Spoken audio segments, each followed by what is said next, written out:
Hello friend, સ્વાગત છે તમારું સ્ટડી વિથ વિષ્ણુ સર ચેનલમાં। જો તમે કોમર્સના વિદ્યાર્થીઓ હોય તો આ ચેનલને સબસ્ક્રાઈબ કરવાનું ભૂલતા નહીં। આ વિડીયોમાં આપણે અંદાજપત્રનો અર્થ અને અંદાજપત્રના પ્રકારો વિશે સમજીશું।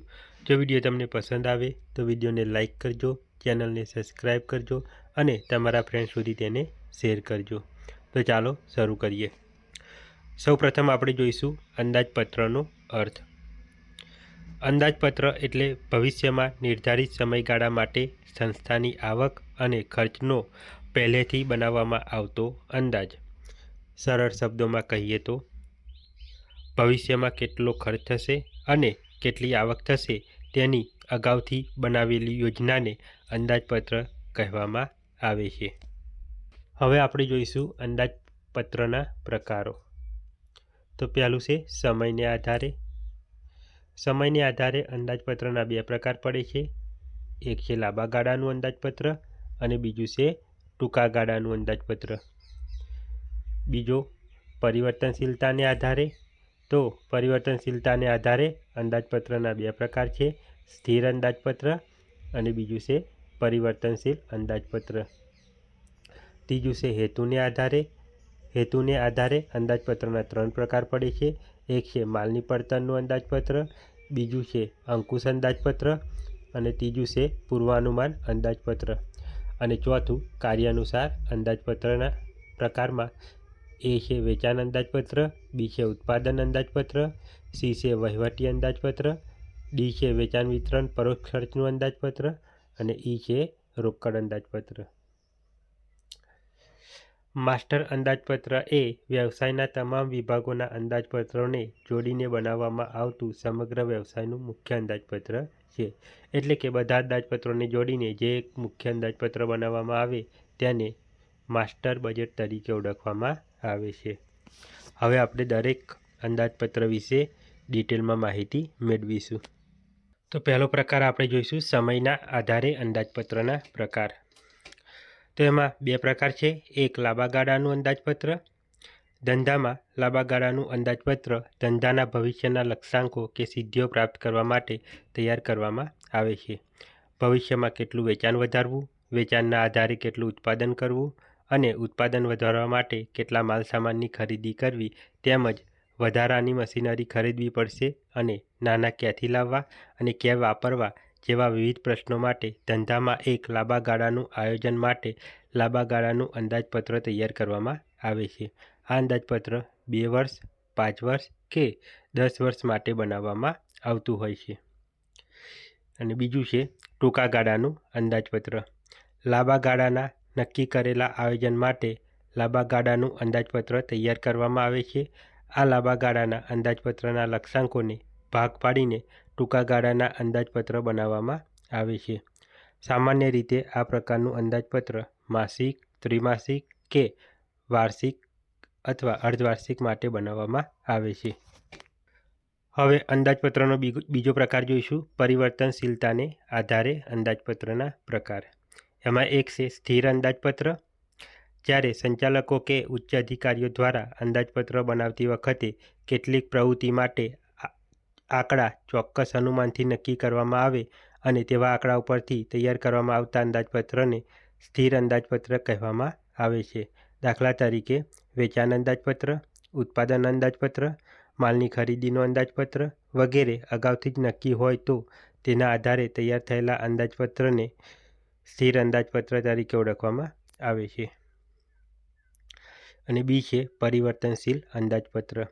જ્યારે આવક, ખર્ચ, ઉત્પાદન, વેચાણ વગેરેના ચોક્કસ અંદાજો મૂકવાનું કામ મુશ્કેલ હોય ત્યારે તેમજ ઉત્પાદનની સપાટી સ્થિર રહી શકે તેમ ન હોય ત્યારે સંચાલકો પરિવર્તનશીલ અંદાજપત્ર પદ્ધતિનો ઉપયોગ કરે છે।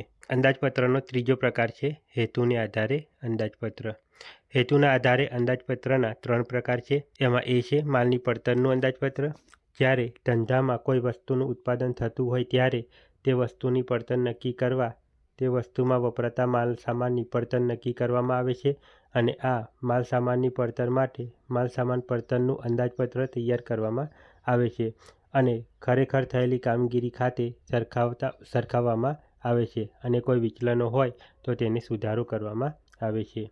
બી છે અંકુશ અંદાજપત્ર કે જવાબદારી અંદાજપત્ર. કોઈ એક વિભાગ કે ખાતા પર અંકુશ રાખવા માટે આ પ્રકારના અંદાજપત્ર તૈયાર કરવામાં આવે છે.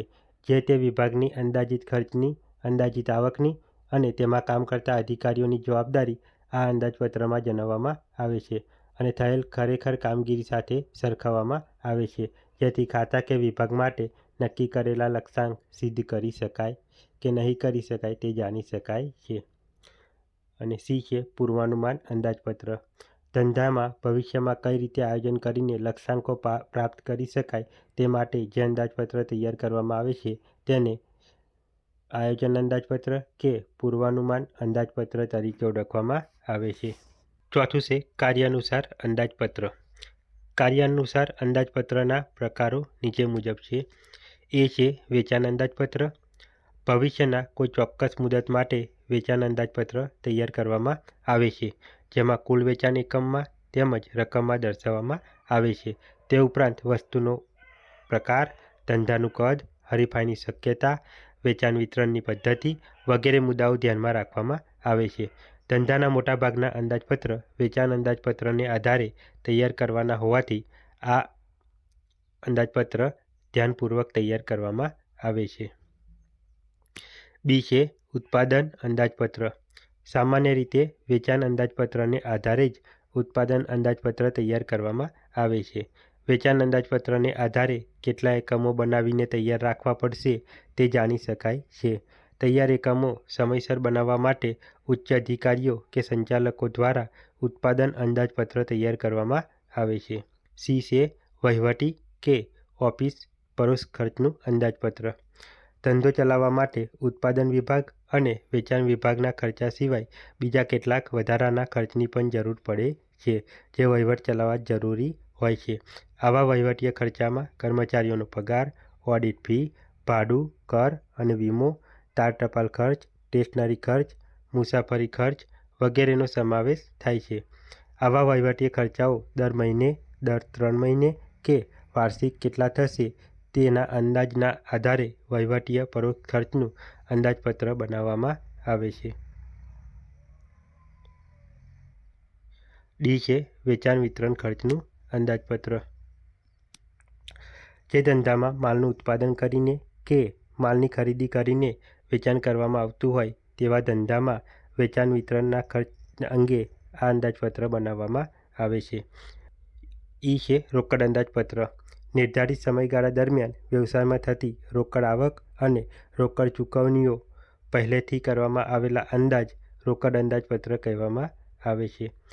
આઈ હોપ કે આ વિડીયો તમને પસંદ આવ્યો હશે. જો વિડીયો તમને પસંદ આવ્યો હોય તો વિડીયોને લાઇક કરજો, ચેનલને સબસ્ક્રાઈબ કરજો અને વિડીયોને તમારા ફ્રેન્ડ સુધી શેર કરજો. જો તમારા મનમાં કોઈ ડાઉટ હોય તો કમેન્ટમાં જરૂર જણાવજો. મળીશું હવે આવતા વિડીયોમાં. આવતો વિડીયો આપણે રોકડ અંદાજપત્ર વિશે ડિટેલમાં સમજીશું.